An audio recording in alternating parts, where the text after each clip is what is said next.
I'm curious how our current education system is not really helping people develop into their geniuses. Well, and how we can do something about that. Because our current education, and you said you didn't like school, says this: do what you're told on our terms. I'm the teacher. This is the assignment, and finish it and do it perfectly. Now, that's great if you're enablement and tenacity. And you'll talk to people who said, I loved school, I did well, I found it pretty straightforward and easy because they were task-oriented and they took instructions and they did that. That's my wife. She loved it. 4.0, sigma cum laude, and she was incredible at the art of going through school. Exactly. But if you said, okay, we're going to change the educational paradigm, we're going to give you a case study, and then you're going to have to come up with it. And there's no right answer. It's going to be like, and you know, those classes in school, like in college or when they actually said, go invent something. Mm-hmm. I never went to school. In my school, we never had the inventors fair or the science fair. So my kids actually get to invent new products. I would have been like, this is awesome. Some kids shine during that. And some of the ones that are good at classic school are like, I don't know, I can't come up with a new invention. And think about your own kids as they go through these things. Some of them are drawn to this kind of activity and some are drawn to those others. So grades are great for people with enablement and tenacity. I have a son who's really good at wonder and enablement, which is my wife.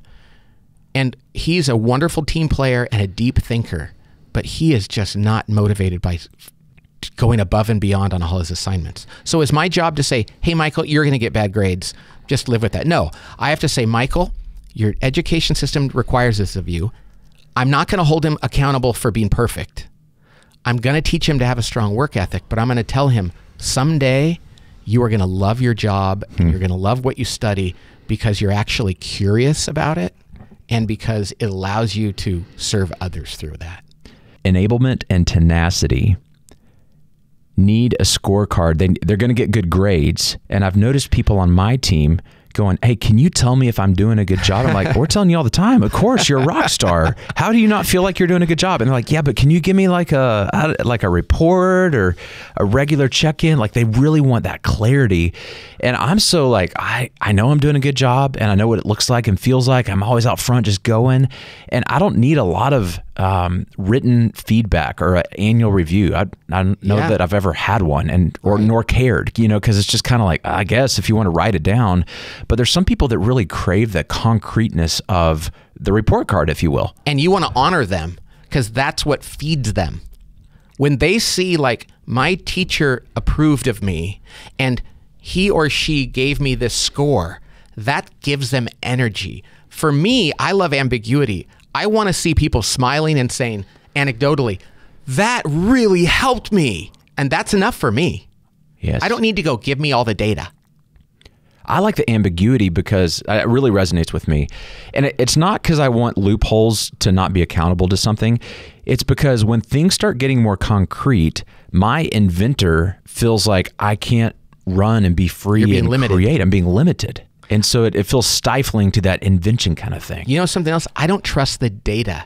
I don't either. I trust the look in somebody's eye when they say, this really worked.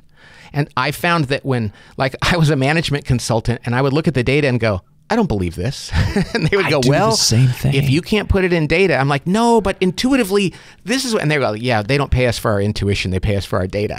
This makes so much, I've always wondered why I'm so skeptical about data. Yeah. And when people come in and say data, data, data, I'm like, yeah, you can make data say whatever you want to say. Let's go talk to some people. That's right.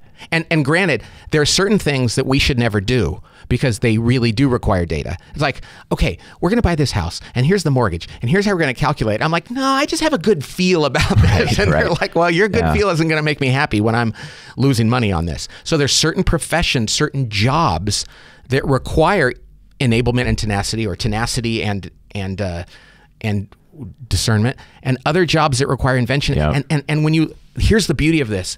When you take this, whether you're a parent, whether you're right out of college, whether you're in a career, or even toward the end of your career, it's going to give you such obvious insights that we find that application happens about 15 minutes after you take this. You take 10 minutes to do this, you read it for like 20 because there's really interesting stuff and a few videos in here, and you go, I know what I'm going to do. I'm going to go to my boss and I'm going to say, I could do this now. Or I'm going to go look for another job. Or I'm going hire somebody to help me in my house because my wife and I are both bad at this. I love it. The application is so quick.